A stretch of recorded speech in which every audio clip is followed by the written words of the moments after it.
की Brazil, Russia, India, China और south Africa, एक ऐसा संगठन जो अब धीरे धीरे आगे बढ़ता जा रहा है, एक ऐसा संगठन जो पूरे विश्व व्यापार का, इकोनॉमी का 1/3 अपने पास रखता है और 40% जनसंख्या यानी कस्टमर बेस सपोर्ट भी अपने पास रखता है। उसी ब्रिक्स की हम बात कर रहे हैं जो रूस के कजान में हो रहे ब्रिक्स शिखर सम्मेलन की 2024 वो घड़ी आ गई जिस पर दुनिया भर की निगाहें थी। ब्रिक्स शिखर सम्मेलन के दूसरे दिन प्रधानमंत्री मोदी और चीन के राष्ट्रपति शी जिनपिंग के बीच द्विपक्षीय बातचीत हुई। 2020 में गलवान घाटी में झड़प के बाद यह पहला मौका है जब प्रधानमंत्री मोदी और शी जिनपिंग के बीच बायलैटरल मीटिंग हुई है। प्रधानमंत्री मोदी ने भारत चीन सीमा पर शांति को पहली प्राथमिकता बताया। प्रधानमंत्री ने कहा कि 5 साल बाद हमारी मुलाकात हुई है। प्रधानमंत्री मोदी ने भारत और चीन के बीच संबंधों पर जोर देते हुए कहा कि आपसी विश्वास, आपसी सम्मान और आपसी संवेदनशीलता को दोनों देशों के बीच कूटनीतिक संबंधों की आधारशिला बताया है। प्रधानमंत्री मोदी ने दोनों देशों के साथ ही वैश्विक शांति, स्थिरता और प्रगति के लिए भारत चीन के बेहतर संबंधों को जरूरी बताया। चीन के राष्ट्रपति शी जिनपिंग ने कहा कि दोनों देशों को विकास के अपने टारगेट पूरे करने के लिए एक दूसरे के साथ मिलकर काम करना चाहिए। अपने मतभेदों को सही तरीके से संभालते हुए संबंधों को सामान्य बनाए रखना चाहिए। मोदी जिनपिंग की द्विपक्षीय बातचीत के बाद भारत के विदेश मंत्रालय के प्रवक्ता विक्रम मिस्त्री ने कहा कि दोनों नेताओं ने वास्तविक नियंत्रण रेखा यानी LAC पर पेट्रोलिंग समझौते का स्वागत किया है।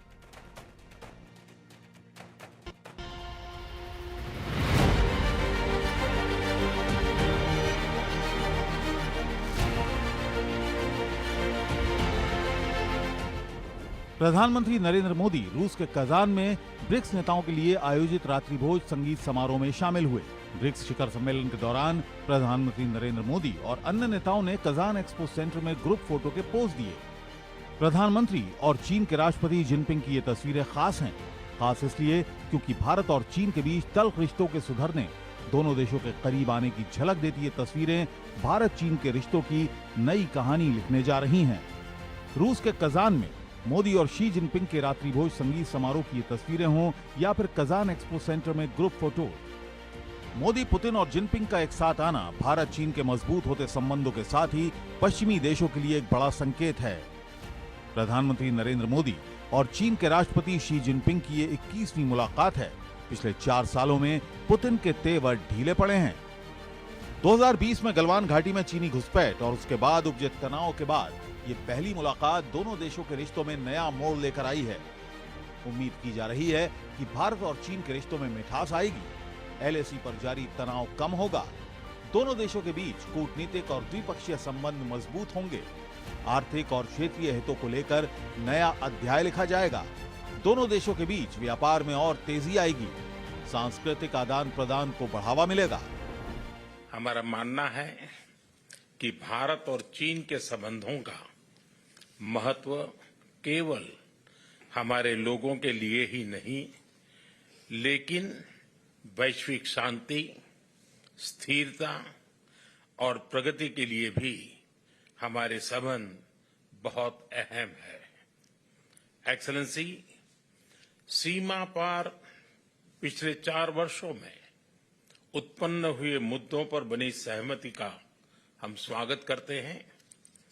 सीमा पर शांति और स्थिरता बनाए रखना हमारी प्राथमिकता रहनी चाहिए। ब्रिक्स शिखर सम्मेलन से पहले ही भारत और चीन के बीच लद्दाख में LAC पर पेट्रोलिंग को लेकर हुए नए समझौते से डेमचोक और तेपसांग की स्थिति को लेकर विवाद सुलझ गया है। दोनों देशों की अप्रैल 2020 की पुरानी स्थिति फिर से लौट आएगी। इस समझौते ने भी मोदी और जिनपिंग की मुलाकात की पटकथा लिखी। पिछले 10 सालों में इससे पहले मोदी और जिनपिंग 20 बार मिल चुके हैं। इन मुलाकातों में 1-to-1 मीटिंग के साथ ही अंतर्राष्ट्रीय सम्मेलनों में दोनों नेताओं की अनौपचारिक मुलाकात भी शामिल है। आखिरी बार मोदी और जिनपिंग 2023 में दक्षिण अफ्रीका में 15वें ब्रिक्स समिट में मिले थे। तब दोनों ने एक दूसरे से सिर्फ हाथ मिलाया था, कोई द्विपक्षीय मुलाकात नहीं हुई थी। 2022 में इंडोनेशिया के बाली में G20 की बैठक में भी मिले, लेकिन द्विपक्षीय मुलाकात नहीं हुई, बस कुछ अनौपचारिक बातचीत हुई थी। 2019 में ब्राजील में 11वें ब्रिक्स शिखर सम्मेलन में PM मोदी और शी जिनपिंग की मुलाकात हुई थी। प्रधानमंत्री मोदी अब तक 9 बार चीन का दौरा कर चुके हैं। 5 बार प्रधानमंत्री रहते हुए और 4 बार गुजरात के सीएम के तौर पर। सितंबर 2014 में मोदी और जिनपिंग की पहली द्विपक्षीय मुलाकात हुई थी। तब शी जिनपिंग भारत के दौरे पर आए थे और मोदी ने उन्हें गुजरात घुमाया था। अब 16वें ब्रिक्स शिखर सम्मेलन में पीएम मोदी और चीन के राष्ट्रपति शी जिनपिंग की मुलाकात आने वाले समय में कितनी सार्थक होती है, ये तो समय बताएगा। भारत को चीन पर सोच समझकर भरोसा करना होगा, क्योंकि भरोसे का कत्ल करना चीन की भी पुरानी आदत है।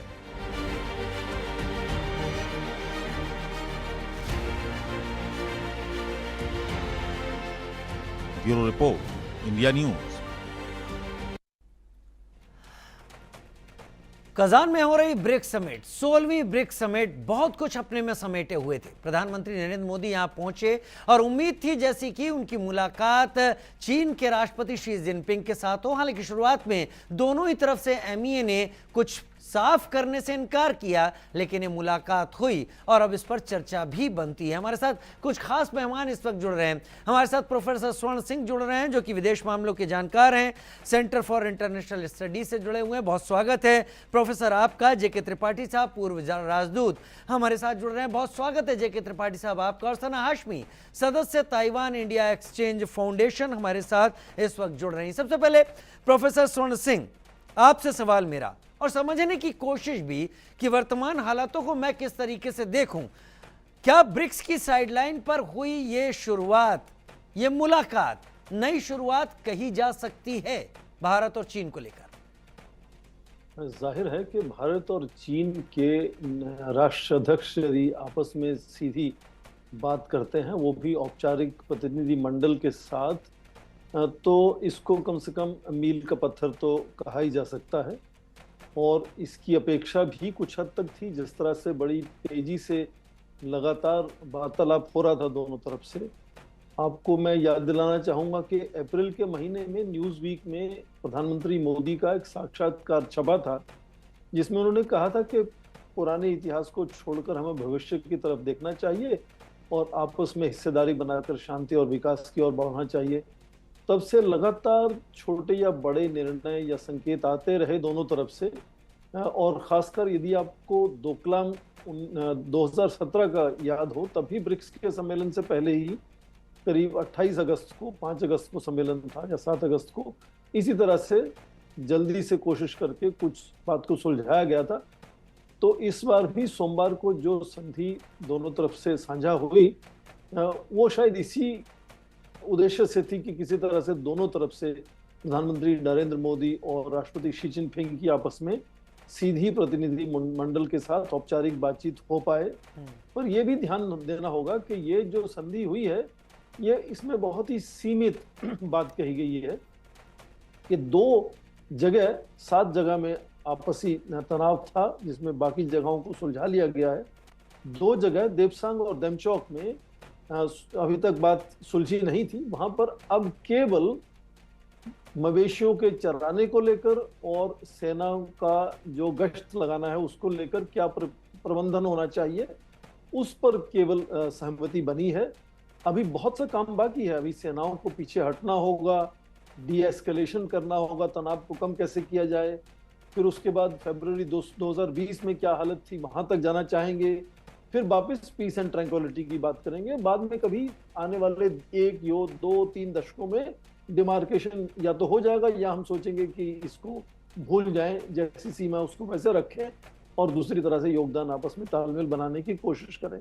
पर ये सब में बड़ी बात यही है कि 2 राष्ट्रीय नेताओं की जो सीधी बात हुई, उसमें दोनों ने स्वागत किया इस संधि का और अपने अपने बयान में हल्का सा अलग उन्होंने रुझान दिखाया।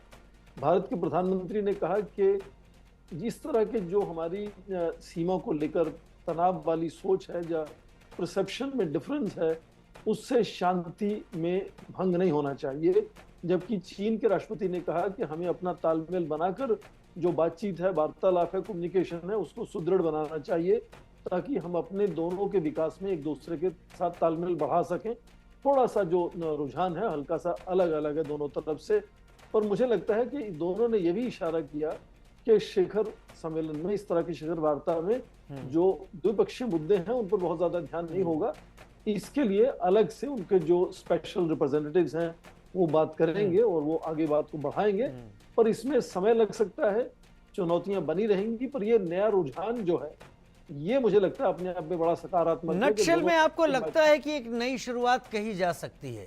एक नई शुरुआत कही जा सकती है, वो कितनी सफल होगी वो आने वाले समय में आने वाले देखा समय जाएगा। ठीक है, कितनी सफल होगी आने वाले समय में देखा जाएगा। और प्रोफेसर स्वर्ण सिंह इशारा दे रहे हैं कि बहुत ज्यादा खुश होने और लड्डू खाने की अभी जरूरत नहीं है। जेके त्रिपाठी साहब पूर्व राजदूत मेरे साथ इस वक्त जुड़े हुए हैं। जेके त्रिपाठी साहब, हिंदी चीनी भाई भाई के नारे के बाद से 2020 के गलवान तक क्या भारत तिब्बत सीमा पर जहां पर चीन बैठा हुआ है वहां पर चीन की हरकतें इस बैठक के बाद आपको लगता है कम होती हुई दिखाई पड़ेंगी? हालांकि पेट्रोलिंग को लेकर कुछ बातें हुई हैं, ऐसा लगा है कि कहीं पर बर्फ पिघली है, वहां पर अब वो स्थिति नहीं है कि सारी चीजें जमी हुई हों। आपको लगता है ये फर्क वही फर्क है जिसका हम डिप्लोमेसी के तौर पर हम उम्मीद करते हैं कि दिखे शुरुआती तौर पर? जेके त्रिपाठी साहब, देखिए राजीव, मेरे ख्याल से तो जैसा प्रोफेसर स्वर्ण सिंह कह रहे हैं, मैं उनसे पूरी तरह सहमत हूँ। ये एक शुरुआत की ओर के तौर पे देखा जा सकता है कि बर्फ के कुछ कण पिघले हैं, लेकिन अभी देखिए बहुत बड़ा रास्ता चलना बाकी है। अभी सिर्फ डेप्सांग और दुमचेक पे बात हुई है। अभी अभी आप देखिए अरुणाचल की सीमा जो लगती है उस पर कोई बात नहीं हुई है। उसे चीन अक्सर साउथ तिब्बत कहता रहता है। जी, उसे चीन अक्सर साउथ तिब्बत कहता रहता है और बिल्कुल मामला उठाता रहता है। और वहां के लोगों को चीन वीजा भी नहीं देता है। Stapled visa. ये सब बातें जो हैं इसको भी टैकल करने में टाइम लगेगा। अभी थोड़ा सा शुरुआत हुई है, लेकिन मुझे उम्मीद करनी चाहिए हमें कि हाँ, इसमें और आगे ज्यादा प्रगति होगी।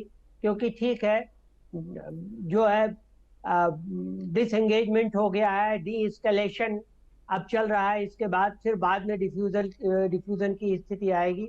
लेकिन मेरे कहने का मतलब यह है, जैसा कि आपने सही ऑब्जर्व किया कि 1962 या 1950 के दशक से ही हिंदी चीनी भाई भाई के बाद चीन ने हमें हर बार विश्वासघात किया है और अपनी विश्वसनीयता हमारी नजरों में खो दी है। तो जब तक ग्राउंड पे कुछ ऐसी बात 4-6 महीने में नहीं आती कि ग्राउंड पे ये देखा जाए कि चीन अपने एस्टेब्लिशमेंट को, अपने टेंट्स को, अपने स्ट्रक्चर्स को वहां से हटा रहा है एक्चुअली, तब तक मेरे ख्याल से हमें अभी अपनी, जो कहते हैं इंग्लिश में कि to keep your fingers crossed, हमें अभी इस पर ज्यादा वो नहीं करना चाहिए। और एक चीज और मैं ये कहना चाहूंगा कि अगर ऐसा है, अभी जैसी स्थिति है उसमें हो सकता है कि मेरा मानना है कि चीन के साथ हमें उन मामलों में अब बातचीत करनी चाहिए, साझेदारी करनी चाहिए, जैसे कि जो मामले जैसे ट्रेड के इम्बैलेंस के मामले हैं, या जिन मामलों में दोनों की परस्पर सहमति है, जैसे कार्बन फुटप्रिंट की, क्लाइमेट प्रोटेक्शन की, WTO की और IMF वगैरह में, WTO और IMF वगैरह जैसे लीडिंग फाइनेंशियल इंस्टीट्यूशंस हैं, उनमें रिफॉर्म की, ये बातें हमें करनी चाहिए जिनमें हमारी सहमति है। एक तरह से कॉन्फिडेंस बिल्डिंग मेजर की तरह से होना चाहिए, कॉन्फिडेंस बिल्डिंग मेजर्स की तरह से होना चाहिए। मैं सवाल के साथ एक बार फिर आपके सामने आऊंगा जेके सर, लेकिन मैं सना हाशमी को भी ले आना चाहता हूं इस बातचीत के बीच में। फेलो है ताइवान एशिया एक्सचेंज के बीच में। सना 2019 में दोनों नेताओं के बीच में बातचीत हुई थी और 5 साल का एक लंबा वक्त लग गया इस दूसरी बातचीत को होने में। क्या आपको लगता है कि चीन की यह मजबूरी है कि वह एक साथ कई फ्रंट पर अपने को एग्रेशन में नहीं दिखा सकता? फिलहाल ताइवान को लेकर एग्रेसिव चीन इस वक्त यही सबसे बेहतर समझता है कि वो भारत के साथ संबंध सामान्य कर ले तो उसके लिए ठीक रहेगा। क्या ये बैठक में चीन का रवैया कुछ आपको इस तरीके का लगता दिख रहा है? आपका क्या कहना है? मुझे नहीं लगता कि चीन को कोई खास फर्क पड़ता है कि उसके हर फ्रंट पे एग्रेसिव हो रहा है, बिकॉज हमने 2020 से यही देखा है कि चाहे वो ताइवान हो या भारत हो, एग्रेशन बढ़ता ही रहा है, साउथ चाइना सी हो। बट अभी जो चेंज हुआ है, अभी जो बदलाव हमने चीन की अप्रोच में देखा है और जो कंसेशन हमें दिख रहा है भारत की तरफ, वो इसीलिए है कि अभी US इलेक्शन होने वाले हैं। जो भी नए प्रेसिडेंट आएंगे US में, क्या उनकी अप्रोच रहेगी चीन की तरफ? एंड ऑल्सो ये जो भारत का अलाइनमेंट है US के साथ एंड क्वाड का एक इम्पोर्टेंट मेंबर होने के लिए, ये एक बहुत बड़ा कंसर्न है चीन के लिए। तो इतने साल से ये चलता रहा, बट अब भारत को अपनी तरफ कैसे लेकर आना है थोड़ा। सो रशिया ने यहाँ एक बहुत ही इंपॉर्टेंट रोल प्ले किया है। अगर आप आज की ब्रिक्स समिट भी देखेंगे तो आप देखेंगे कि उसको एटलीस्ट रूस और चीन की तरफ से उसको बहुत ही एक एंटी वेस्टर्न ऑर्गेनाइजेशन की तरह प्रेजेंट किया गया है। बट इंडिया का स्टैंड है कि ये नॉन वेस्टर्न ऑर्गेनाइजेशन है, ग्लोबल साउथ की कंट्रीज को पर ध्यान दिया जा रहा है, हमारे अपने खुद के रूल्स है। बट उसके अलावा मुझे लगता है कि चीन का जो कंसेशन है वो सिर्फ इसीलिए है, इन भारत के लिए मुझे नहीं लगता कि उसके दिमाग में ये रहा है शी जिनपिंग के कि भारत के साथ हमें अपने रिश्ते मजबूत करने हैं, अच्छे करने हैं, क्योंकि मुझे नहीं लगता कि चीन विश्वास के लायक बिल्कुल है। जी। हमने बहुत सालों से देखा है कि बॉर्डर डिस्प्यूट रिजॉल्व नहीं हुआ है, स्टैंड ऑफ बढ़ते रहे हैं, और अभी भी I think it's just a matter of time कि हमारा नेक्स्ट स्टैंड ऑफ हमें कब देखने को मिलेगा। जब तक, जैसे एम्बेसडर ने बोला अभी, जब तक बॉर्डर डिस्प्यूट रिजॉल्व नहीं हो जाता है, फैक्ट्स पे हम ग्राउंड पे अगर फैक्ट्स चेंज नहीं होंगे, तब तक हम नहीं कह सकते कि रिश्तों में कुछ बदलाव आया है, या चाइना की जो अप्रोच है इंडिया की तरफ वो उसमें कोई बदलाव आया है। मुझे बिल्कुल नहीं लगता कि रिश्ते आगे बहुत अच्छे होने वाले हैं। एबनॉर्मल स्टेट से हम कह सकते हैं कि स्टेटस को पे हम जा चुके हैं, थोड़े से स्टेबलाइज हो गए हैं। दोनों लीडर्स का मिलना बहुत जरूरी था, दो लार्जेस्ट मोस्ट पॉपुलेटेड कंट्रीज के लीडर हैं। सो नेगोशिएशन जारी है। सधे सधे सधे हुए और भारत सधे हुए और कम शब्दों में मैं ये कह सकता हूं कि चीन इस वक्त टाइम बाय करने की कोशिश कर रहा है। किस लिए, ये चीन बेहतर जानता होगा, लेकिन फिलहाल भारत भी चीन को चीन के इतिहास के साथ जोड़कर वार्ताओं में चीन के सामने अपनी बात रख रहा है, जो दिख भी रहा है। खैर, ब्रिक्स में हुए इस एक और बैठक में प्रधानमंत्री मोदी ने ब्रिक्स में शामिल हुए नए सदस्यों का भी स्वागत किया और यह कहा कि ब्रिक्स नए स्वरूप में दुनिया की 40% मानवता और लगभग 30% इकोनॉमी का प्रतिनिधित्व करता है। पिछले 2 दशक में संगठन ने अनेक उपलब्धियां हासिल की। पीएम ने उम्मीद जताई कि ब्रिक्स वैश्विक चुनौतियों के लिए और अधिक प्रभावी माध्यम बनकर उभरेगा। उन्होंने भारत का स्टैंड कायम रखते हुए युद्ध की जगह बातचीत और कूटनीति का समर्थन भी किया। 16वें ब्रिक्स समिट के शानदार आयोजन के लिए मैं राष्ट्रपति पुतिन को हार्दिक बधाई देता हूं और ब्रिक्स से जुड़े नए साथियों का भी एक बार फिर से हार्दिक स्वागत करता हूं। नए स्वरूप में ब्रिक्स विश्व की 40% मानवता और लगभग 30% अर्थव्यवस्था का प्रतिनिधित्व करता है। पिछले लगभग 2 दशकों में ब्रिक्स ने अनेक उपलब्धियां हासिल की हैं। मुझे विश्वास है कि आने वाले समय में यह संगठन वैश्विक चुनौतियों का सामना करने के लिए और अधिक प्रभावी माध्यम बनकर के उभरेगा। प्रधानमंत्री के इस बयान के साथ हम अपने मेहमानों का रुख कर लेते हैं और मैं जेके त्रिपाठी जी आपका रुख करूंगा, क्योंकि पूर्व राजदूत आप रहे हैं और डिप्लोमेसी को आपने नजदीक से देखा है। मैंने प्रधानमंत्री का 1 घंटे पहले का वो एक्स पोस्ट देखा और उसके शब्दों को आपके सामने रखना चाहूंगा। उन्होंने उसमें लिखा, mutual trust, mutual respect and mutual sensitivity will guide bilateral relations. शब्द बहुत कुछ कहते हैं। क्या आप इन शब्दों में भारत की नाराजगी देखते हैं? देखिए बिल्कुल, क्योंकि देखिए जब तक आप म्यूचुअल सेंसिटिविटी का ध्यान नहीं देंगे, जब तक एक दूसरे की संवेदना का आप ध्यान नहीं रखेंगे, तब तक आप जो है म्यूचुअल रेस्पेक्ट नहीं कर पाए। और म्यूचुअल रेस्पेक्ट अगर आप नहीं करेंगे तो म्यूचुअल ट्रस्ट नहीं हो पाएगी। और अगर म्यूचुअल ट्रस्ट नहीं होता है, क्योंकि म्यूचुअल ट्रस्ट तभी होगी जब आप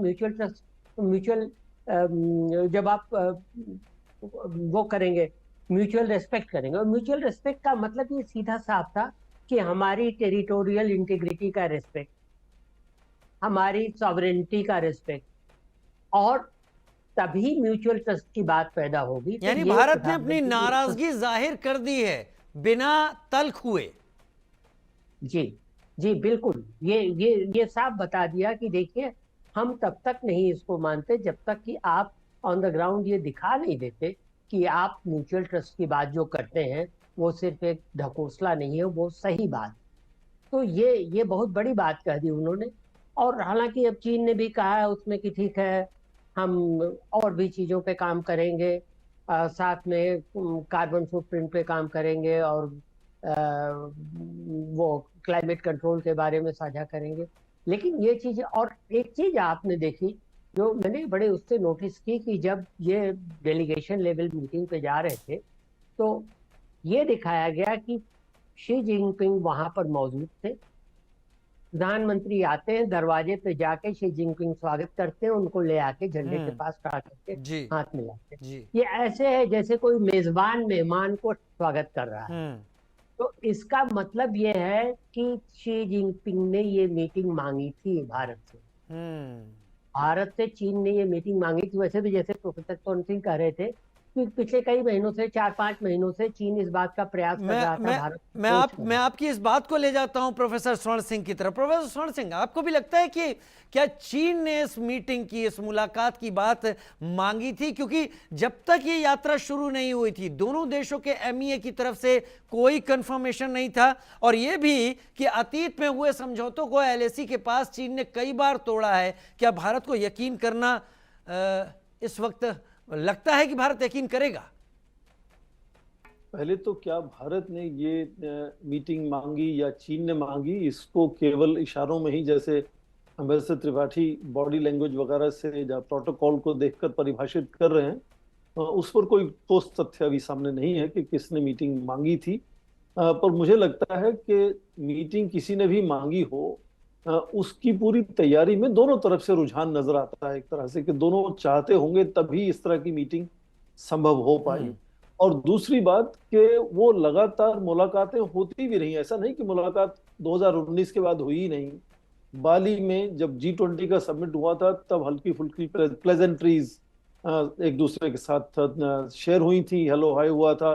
उसमें भी नेता एक दूसरे का बॉडी लैंग्वेज या उसका भाषा का जो है वो विश्लेषण होता है कि किस तरह का आपस में तालमेल बना वो छोटी सी मुलाकात में। फिर बाद में पिछले साल ब्रिक्स सम्मेलन हुआ जब जोहानिसबर्ग में, तो फिर एक इनफॉर्मल बातचीत हुई, वो किस हद तक कितनी लंबी हुई वो अभी तक तय नहीं हो पाया है।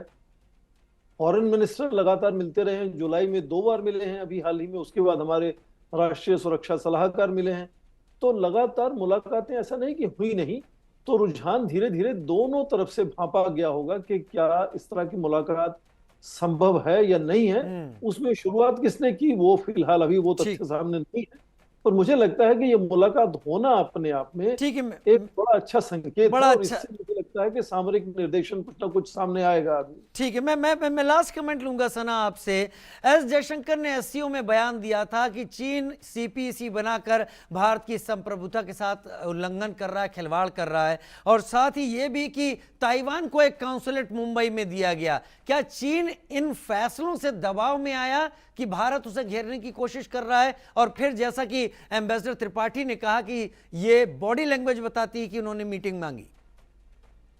पहली बात तो ये है कि मीटिंग तो डेफिनेटली चाइनीज साइड से ही प्रपोजल आया था पहले। ऑफ कोर्स ऐसा नहीं है कि इंडिया को कंपल्शन था, उन्होंने किया। डिफरेंसेस को रिजॉल्व करने के लिए बहुत ज़रूरी था कि मीटिंग हो, बट डेफिनेटली जो प्रपोजल है वो चाइनीज साइड से आया है, ये हमारे कोई ऐसा डाउट नहीं है। बट अगर देखा जाए सीपीईसी को लेकर हमारे जो कंसर्न्स हैं वो तो 2014-2015 से हैं। एंड हम भारत एक ही देश है जिसने कभी भी बीआरआई में पार्ट नहीं लिया है।